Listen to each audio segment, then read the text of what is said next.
that I did. Our hero of the faith today Yes. has the distinction of sharing a feast day with our St. Padre Pio today.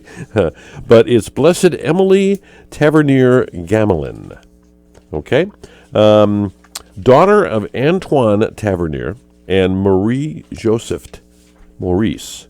And she was the youngest of 15 children. Oh, my goodness. Orphaned very young and raised by her aunts. Educated by the Sisters of the Congregation of Notre Dame at the St. Jean-Baptiste Street School. So really born and raised and then died in Canada. So our blessed today is a Canadian. She felt drawn from an early age to work with the poor and disadvantaged. When her brother was widowed, the 18-year-old Émilie went to help him on one condition.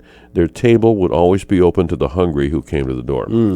She married Jean-Baptiste Gamelin, a wealthy and pious apple farmer, on the 4th of June in 1823. And then she had 3 sons, all of whom died as children. Oh, wow. She was widowed in 1827, so really only 5 years into the marriage. She took Mary, Mother of Sorrows, as her guide for dealing with these losses. And during her time in prayer, she came to see all the poor and needy as her new family. She turned her home and her inheritance into a shelter for the poor, the orphaned, abandoned, or runaway children, the mentally ill, homeless, handicapped. She welcomed immigrants and destitute of any form. Wow. People began to refer to her home as the House of Providence, and she was soon after to find other residences to help and become such houses. She worked with prisoners, cared for the sick, brought in her family and friends to help, and led by her example. For 15 years she worked on her own, always submitting her ideas to her priest and bishop and completely obedient to them. Now, in 1841, Bishop Bourget asked the Daughters of St. Vincent de Paul to send sisters to help Émilie. The congregation agreed, but last-minute problems prevented the sisters from leaving Paris. Seeing no outside help available, the bishop then called upon the faithful in his diocese, and Canadian laywomen soon presented themselves to help. So from this group, under Émilie's leadership and by her example, the Sisters of Providence were formed in Montreal. The congregation's first vows were made in March of 1844 with Émilie as novice, nun, foundress, and mother superior. The new community faced many early trials. There were always problems of funding and resources.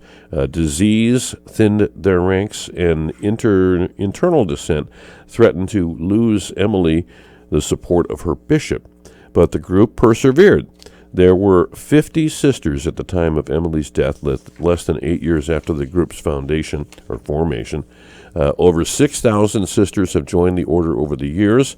Today, working in Canada, the United States, Chile, Argentina, Haiti, Cameroon, Egypt, the Philippines, and El Salvador. At her beatification recognition, Pope John Paul II presented her as the model for all by her life dedicated to the most needy. John Paul II issued the decree of heroic virtues to her as he venerated Émilie in 1993. She died in 1851 of cholera in Montreal. She was beatified in October 2001 by John Paul II. The beatification miracle involved the cure of a fatally ill 13-year-old son in December of 2000. So an amazing woman, Blessed Émilie Tavernier Gamelin, whose memorial today, September 23rd, our hero of the faith today. The House of Providence. I love that. And so she founded this order, which in those days, I mean, we're talking about active sisters working with the poor. I mean, most of the communities were either teaching, hospitals, that kind of thing. So she opens this very active ministry for women who are interested in serving the poor in these houses of providence. I just love that idea that the Lord is providing for those who can't provide for themselves. And look how it's spread all over the world and continues to this day. Love it.